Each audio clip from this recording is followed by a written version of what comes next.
today is part of a 4-day event which we're running at the dairy in London. The idea of the event really is to educate people, to give people some information about the electric vehicle range, and very importantly to let them drive it. And we're driving these vehicles not on some test track or private roads. This is public roads in the centre of London. This is exactly the sort of conditions that the vehicles are going to be driven in, and you could argue it's the ultimate test in terms of the acceptance of these vehicles.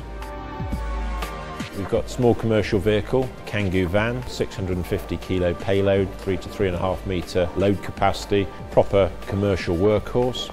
The other vehicle that we've got today is the Fluence Z.E vehicle, which is a medium sector vehicle, so a C or D segment, which is somewhere between a Megane and a Laguna in our normal vehicle range. Those vehicles as well are complemented by, for launch in 2012, a small 2-seater urban vehicle called the Fluence Z.E, and then finally the Z.E, which is a compact 5-door hatchback equivalent to a Clio. Affordability is a very, very important area for us. We need to make sure that these cars represent a viable and affordable alternative to a petrol or diesel. The way we're doing this is twofold. Firstly, in terms of the upfront price of the car. The cars are priced net of government incentive, which currently exists, to be the same as the equivalent petrol or diesel. So if you take an example of a Z.E, our target price is to be at or around the same level as the Clio. The battery is packaged as a monthly lease, which allows somebody for 60, 70, 80 pounds a month to enjoy the benefit of the battery, spreads the cost over an 8 to 10 year period of the battery, and makes it far, far more affordable.